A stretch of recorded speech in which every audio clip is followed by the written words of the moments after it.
اللهم صل على سيدنا محمد وعلى آل سيدنا مولانا محمد. نحمده ونصلي على رسوله الكريم. أما بعد، عن أبي هريرة رضي الله تعالى عنه قال قال رسول الله صلى الله عليه وسلم: من يأخذ عني هؤلاء الكلمات فيعمل بهن ويعلم من يعمل بهن. قال أبو هريرة رضي الله تعالى عنه: قلت أنا يا رسول الله. قال فأخذ بيدي فعد 5. قال اتق المحارم تكن عبد الناس. الحديث। আল্লাহ রাব্বুল আলামিন আমাদেরকে তথা মানব জাতিকে অত্যন্ত সম্মানী করে সৃষ্টি করছেন, আদর করে সৃষ্টি করছেন, ভালোবেসে সৃষ্টি করছেন। তার বাস্তব প্রমাণ হলো এই দুনিয়া এবং দুনিয়ার মধ্যে যা কিছু আছে, আকাশের নিচে, জমিনের উপর, জমিনের নিচেও সব কিছু আল্লাহ মানুষের জন্য সৃষ্টি করছে। সব জিনিস মানুষের গোলামি করে। আকাশ মানুষের গোলামি করে, জমিন মানুষের গোলামি করে, চন্দ্র সূর্য মানুষের গোলামি করে, আগুন পানি মানুষের গোলামি করে, আলো বাতাস সব কিছু, গরু ছাগল হাঁস মুরগি সব কিছুই মানুষের কাজে লাগে। কিন্তু মানুষ কিন্তু এদের কারো কোনো কাজে লাগে না। মানুষ আকাশের কাজে লাগে না, জমিনের কাজে লাগে না, গরু ছাগলের কাজে লাগে না, আগুন পানির কাজে লাগে না, পাহাড় পর্বতের কাজে লাগে না, কারো কোনো কাজে মানুষ লাগে না। কিন্তু মানুষের জন্য সবকিছু লাগে। যে মানুষ পৃথিবীর কারো কোনো কাজে লাগে না, এ মানুষ এত দামি কিভাবে হল? আর সব কিছুকে আল্লাহ পাক মানুষের গোলাম বানিয়ে দিলেন একটাই মাত্র কথা, ইন্নামাদ দুনিয়া খুলিকাত লাকুম ওয়া আনতুম খুলিকতুম লিল আখিরাহ। পৃথিবী এবং পৃথিবীর মধ্যে যা কিছু আছে সব কিছু আল্লাহ পাক মানুষের জন্য সৃষ্টি করছে।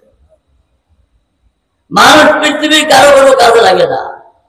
মানুষকে আল্লাহ পাক সৃষ্টি করছেন আখিরাতের জন্য।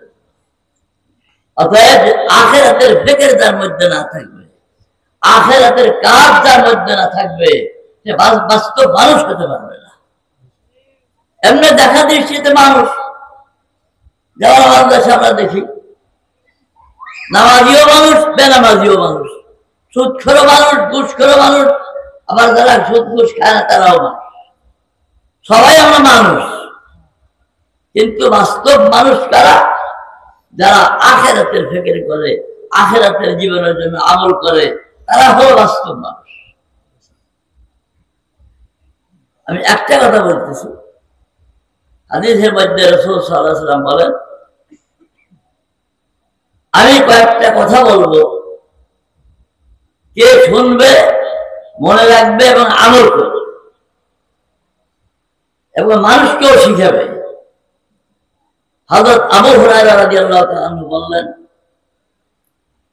ইয়া রাসূলুল্লাহ, আমি শুনবো, মনে রাখবো, নিজে আমল করবো, মানুষকে শিখাবো। এই কথা বলার পরে রাসূলুল্লাহ সাল্লাল্লাহু আলাইহি ওয়াসাল্লাম হযরত আবু হুরায়রা রাদিয়াল্লাহু তাআলার হাত ধরলেন। হাত ধরলেন কেন? রাসূল সাল্লাল্লাহু আলাইহি ওয়াসাল্লাম তো জীবনে বহুত হাদিস বর্ণনা করছেন। আজকে এইটা বর্ণনা করার পূর্বে হাত ধরলেন কেন? এই কথা কয়টার গুরুত্ব বোঝানোর জন্য রাসূলুল্লাহ সাল্লাল্লাহু আলাইহি ওয়াসাল্লাম হযরত আবু হুরায়রার হাত ধরলেন। হাত ধরে 5টা কথা বললেন। আমি সবগুলো বলবো না।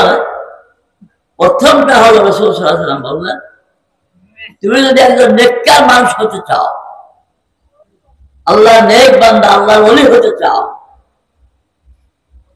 এবং ওলির দপ্তরে নাম লেখাইতে চাও, তাহলে এক কাজ করো, ইত্তাকিল মাহারিমা তাকুন আবাদান না। আবু হুরায়রা যত রকমের হারাম কাজ আছে সমস্ত রকমের হারাম কাজকে তুই ছেড়ে দাও। এই হারামের লিস্ট পুরা হাদিসে আছে, কোন কোন কাজ হারাম কোন কোন হালাল এগুলো লিস্ট আছে। আমি কয়েকটা কথা বলতেছি। আল্লাহ আমাদেরকে ব্রেন দিছেন, চক্ষু দিছেন, কান দিছেন, হাত দিছেন, পা দিছেন, জবান দিছেন। এই অঙ্গ প্রত্যঙ্গ দুপুরের দ্বারা আমাদের বড় উপকার হয়। আমরা দুনিয়ার সমস্ত কাজ এর দ্বারাই করি। এর দ্বারা যেরকম দুনিয়ার সমস্ত কাজ করা যায়, আখিরাতের কাজও করা যায়। এইগুলোর দ্বারা যেরকম নেক কাজ করা যায়, ওইরকম গুনার কাজও করা যায়। এই গুনার থেকে তোমরা বেঁচে থাকো, তোমার চোখ যেন গুনাহ না করে। কারণ হাদিসের মধ্যে আসছে আল আইনান তাজনিয়া, দুই চোখ জিনা করে। এই সমস্ত মহিলাদেরকে দেখতে আল্লাহ আল্লাহ রাসূল নিষেধ করছেন, এই সমস্ত মহিলাদের তাকাইও না, এটা চোখের হারাম। চোখ দিয়ে হারাম বস্তু দেখো না, কান দিয়ে হারাম কথা শুনো না, হাত দিয়ে হারাম স্পর্শ করো না, চুরি করো না, জুলুম করো না, পরনারী স্পর্শ করো না। হাতকে হারাম থেকে বাঁচাও, কানকে হারাম থেকে বাঁচাও।